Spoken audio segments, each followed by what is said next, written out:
Sure, I might not get a heavy that lands for 45,000. Instead, I'm going to end up with a couple heavies that land for like 25. It's fine. It's fine.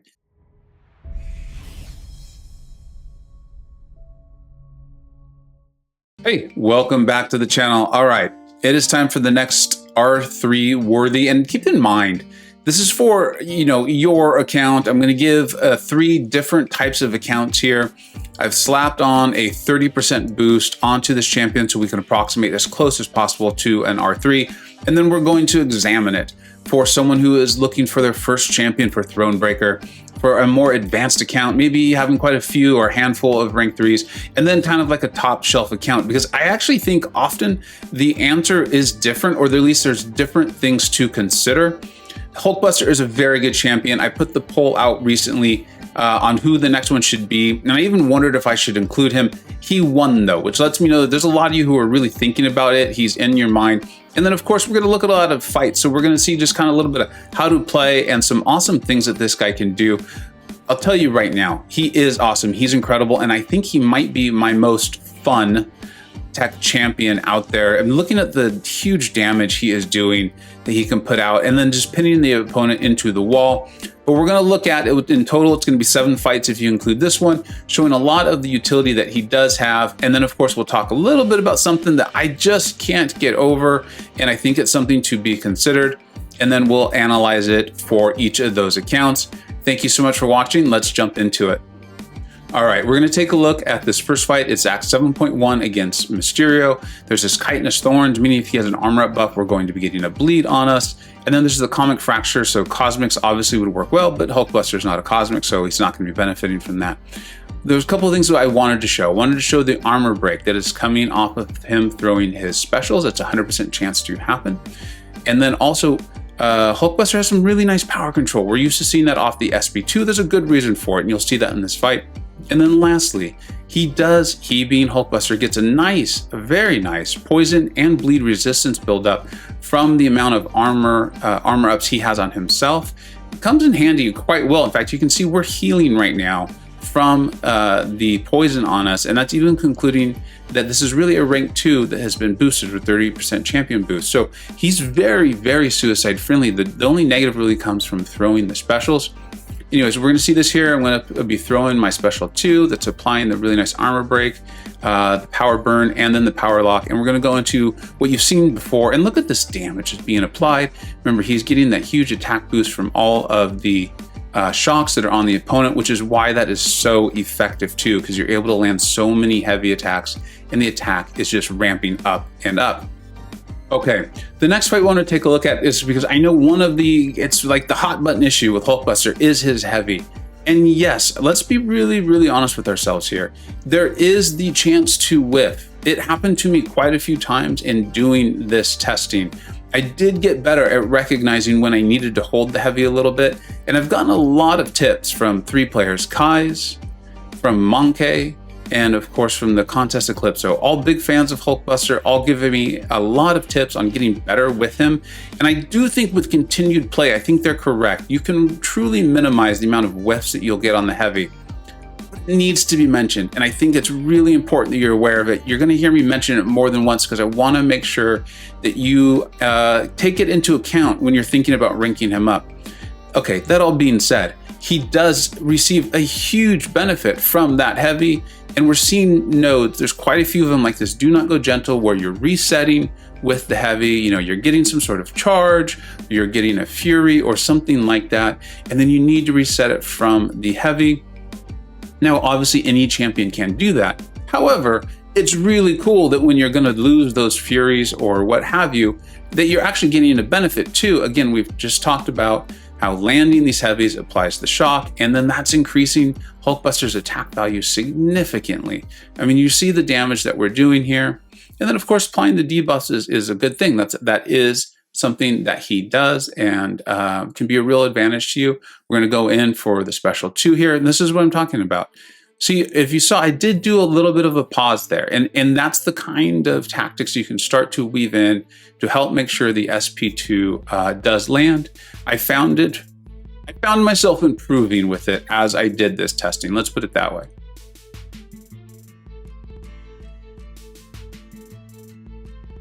All right, we're coming up here to the end. See, I was a little far back there, and so I didn't throw it. There was the whiff. I was hoping to time it as Iron Patriot came in. So again, I chose this because this wasn't like the prettiest fight, but again, I wanted you to see the kinds of things that I think you need to be aware of when you're playing him. Often when we see HulkBuster videos, we're seeing him over and over in the corner. It does happen a lot. I'd say 95% of the time, I was able to get the opponent cornered. I was able to time the heavy and just had a tremendous fun going to town on them. Like you're seeing, you just see that other 5%. I think it's important. All right, this Iron Patriot is about to go down here, and we will head on to our other fight. At least I think he's going down. Here we go. There it is. All right. So this next fight is against this pull, selective time stream, and flex dispersal. I mean, really, could you think of a better one for our buddy here? HulkBuster, but this is important, right? We do see nodes where you need to apply a debuff, and some of them are very specific, like the selective time stream. You need to apply the incinerate or the shock debuff. Fortunately, HulkBuster has the shock. Pull, he does have the projectile-based attacks. Let's keep an eye on that with those specials. And then flux dispersal here, again, as I was saying, these sorts of nodes where you're receiving a benefit or something's happening, but landing your heavy is extremely helpful to you in working with the node. Watch how quickly this fight goes by. Remember, this is a rank 2 HulkBuster. I'm using my own champion boost here, the 30%, so we can get this testing done. The non-projectile attacks will, of course, be doing the reduced damage. So it's going to be from these projectile attacks, the specials, where we're really going to see this, the increase there, or the benefit from the node. So we should be seeing that here. Just a minute. I'm trying to bait here. I want them to have a little bit more power. There we go. That's pretty good. You know, that's not where the big part of his damage is coming from in a traditional fight. I think it is from these heavies and landing, getting the shocks going and doing that sort of thing. And even with the decreased damage there, you saw it did significant, it did some pretty nice damage. We've got him holding block. We're throwing it into the SP2 into the block. Pardon me, a little bit of water. And like I said, I think this is one of the things that's actually difficult to almost separate from HulkBuster, is he is a tremendous amount of fun. You really do feel like you're playing this massive tanky champion who can also just pin an opponent in the corner and take them to town. All right, this hood is about to go down. And see, that was the benefit of landing that heavy attack. I should have got that in a lot earlier. All right, now we're back onto, most of these are 7.1 in fact, but this is 7.1. Size matters. Ant-Man, you know, in this game, apparently size does actually matter. This node is in quite a few places. Obviously, the micro reflect is not something we want to be dealing with. Having an extra large champion is a really big deal. We've seen this in variants and things like that. Oh, I do want to point out, I think it's important to keep that in mind, because you might be wondering, he is not a robot. I think that was a couple of things that, like, I guess I had just assumed or hadn't really thought about. That was one of them. He is not a robot. And then another thing is the unblockable on his specials. It's actually a buff. I had a few nodes where this didn't work out so well for me. You know, there's a variety of nodes that remove a buff from you every 7 seconds, or the next triggered buff, or things like that. So keep that in mind. If you're going in thinking that you're going to have the opponent in the corner and you're just going to be able to throw the unblockable special in and get the power drain and all that going, yeah, it's not good. So hopefully you can learn from my mistake there. But you see the tremendous damage we're doing. Damage is not a problem for this guy. He's got damage for days. If you're able to set that up with the SP2. And honestly, something else to point out, and I think this is a benefit of this guy, there were times when I was still getting comfortable with the SP2. I really liked going all the way to the SP3. It drains 50% of the opponent's current power, and it inflicts up to 3 shock debuffs, which, as we talked about, are extremely helpful to you. And then it leaves you unblockable for 4.5 seconds. So don't fear the SP3 either, if I can convey that well. All right, and then we're going to take a look at this fight. Was really great to show, one, that he's a good Havoc counter. That is important in this game, because Havoc's one of those champions where you just come up on it and you're like, oh man, I needed a very specific counter for this guy. And then the other thing is to show he does have an armor up buff. This guy is gaining buffs. We'll take a look at the synergies that I'm using at the end of this, right before we go into the full analysis. And you'll see that I am gaining an extra one at the start of the fight through a synergy, but it's with a quality champion. So I felt confident in using that in this. But having those armor ups is extremely nice. And look how much it's going to save us there. As because we had the armor up, there's no detonation, nothing for us to worry about. And then he's going to handle this havoc for us pretty well. The fight's not going to go quite as quickly as the other ones we've seen. Part of that was because of the mistake that you saw there. But again, I wanted to show this. This isn't about showing perfect play or anything like this. This is about testing and showing you the advantages or the reasons why I will say, yeah, I think this guy's worth it, or here's something for you to consider before you start putting your precious resources in to rank them up. Being able to land the repair is sure helpful. All right, and there we go in for the power drain. There was the whiff. There was the whiff. That's another thing I wanted you to see is I'm not sure what the answer is on that. One of the advice, some of the advice I've been given is to hold that heavy a little bit longer. The defender will, of course, start to eventually attack, and then I can time that well. I don't know. I had mixed results with that. I think also just knowing the spacing and how far back I was. I think that was a little bit, I was just obviously a little far back. I think in that scenario, I'd rather just hold. Go and have the defender attack in, I'll parry. It's really not the end of the world. Like, sure, I might not get a heavy that lands for 45,000. Instead, I'm gonna end up with a couple of heavies that land for like 25. It's fine, it's fine. And this guy is beefy and tanky as it is. And the other thing, we're not even gonna get to show it in this video. He's got a tremendous heal. If you really do get into that danger, I think it's after like 15% health, is a tremendous, tremendous heal. If you're willing to put the 6 stones into him, get that sig up. All right, here was the one synergy that I thought was very helpful. It's not game breaking, he does not need it, but I did want to make sure we pointed it out, is that with the synergy with Sasquatch, you're starting with an additional armor up, and that this allows you to go over the cap. The cap would normally be 2 for HulkBuster, but again, I don't think he needs it. It's really helpful. We'll just kind of talk about what each armor up does actually do for HulkBuster. He's gaining these benefits. He's gaining a significant amount of energy resistance, 921 for each armor up. He's adding almost 90 critical damage rating for each armor up. And then incoming bleed and poison debuff suffer minus 25% potency, which is why it kind of did work for Biohazard. You had to play a little carefully. And then the enemy attack suffers negative 20% offensive ability accuracy, and the enemy attack suffers 140 critical damage rating decrease. Again, this is only against non-cosmic champions, so don't rely on that against cosmic champions, but it is nice. There is a nice benefit to it. Again, not game breaking though with this champion. All right, and then this last synergy, again, not game breaking, very nice to have, and a quality champion that's fun to bring along in quest. The synergy with Sorcerer Supreme, armor break debuffs inflicted on the opponent have a 30% increased potency. Really nice after you throw those specials and then go in there and do that big damage, right, with the heavies over and over. All right, I think we've shown a lot of what he can do. We've shown the few negatives of this guy, things to be aware of, right? Buyer beware or ranker beware. Let's go ahead and check him out for those 3 different account types. All right, let's start off with the Throne Breakers. I think absolutely this guy is worth it. I think a lot of us probably even knew it. And if you did already know it, I'm impressed you made it this far in the video, and thank you, I appreciate it. Let's just go over it again very quickly.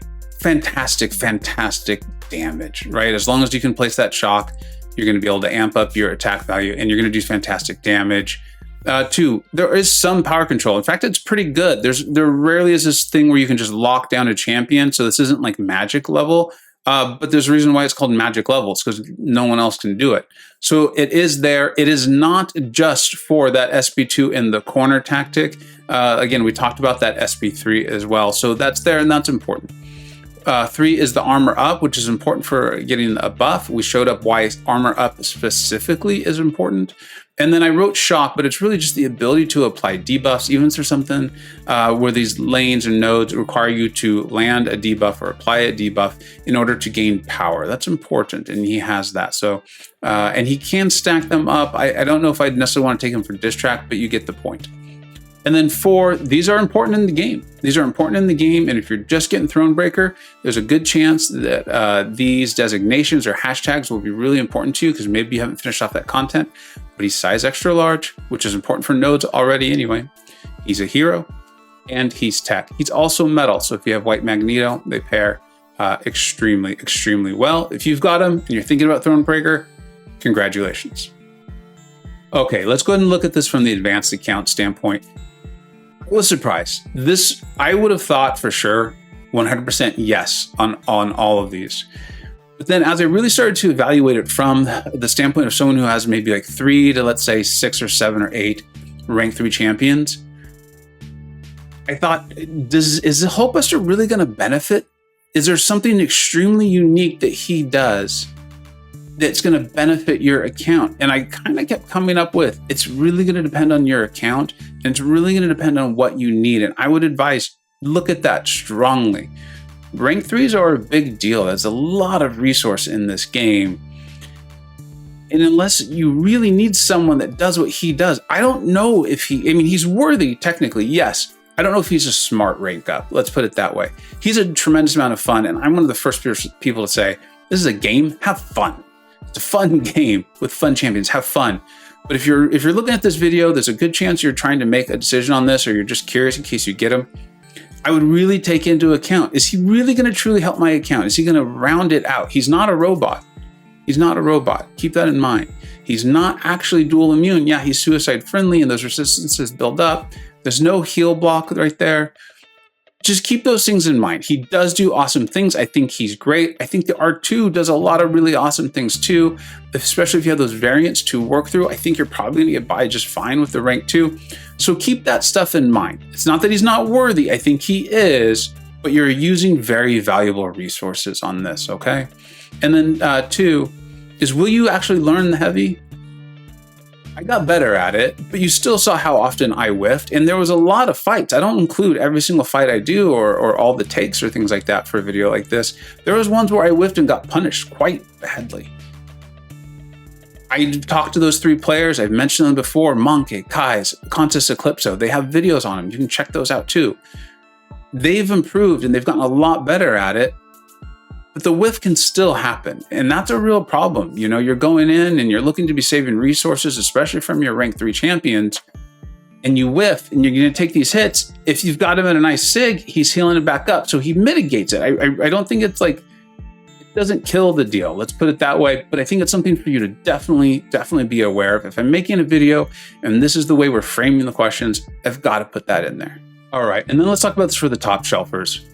I'm going to put my account in there, and there's a reason I still haven't ranked 3 him. And this video forced me to really analyze, why is that? Why have I not taken him to rank 3? Because he is my most fun tech champion. When we come for the EQ and the quest is up for techs, he's the first one I grab. And I have Warlock, I have Guardian, and I have Ghost, okay? So he is an absolute blast to use. I'd ask yourself this, because the fact of the matter is rank 3 is still a deal, right? It's still resources. It's not like we have a new one every day. Are you actually going to use him? You know yourself. Play him. Are you really going to use him? He's worthy. But I'll say it one last time. Are you actually going to use him? And 2, are you willing to learn the heavy? It's gonna bother you when you whiff. It is. And I at least it will bother me. And one of the things that I know I will be thinking is, I could have brought in Warlock. Why didn't I? You know, if I'm streaming or if I'm trying to some tough content or something like that, and we're trying to work through it quickly or things like that, there's also a reason why I'm not bringing HulkBuster, even though I like him. So keep that in mind. In general, is he worthy? Yes. Technically, I think ultimately the answer is yes. But I really would be remiss if I did not include, here's some things I think you should consider. And I personally am not jumping to rank him up. I've been holding on to that tech for a bit, and there's a reason why I haven't jumped on it. I may bring him up at some point. Could even be tomorrow. I may have already done it, depending on when you see this video. I'd like for you to keep that in mind. Thank you everyone so much for watching. I'm absolutely loving this series. I already know who's going to be the next couple, but if you're enjoying them, please do let me know. It'll help me know to keep doing them. They do take quite a bit of time, but I enjoy the heck out of it. And then put in the comments who you'd like to see covered.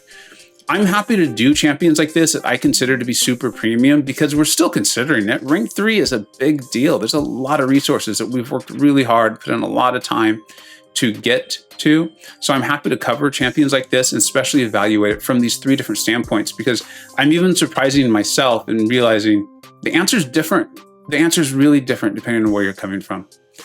Thank you so much for watching. Take care. I hope you either learned something, were entertained, or even better, a little bit of both. Don't forget to like, subscribe. Thanks so much for watching. Take care.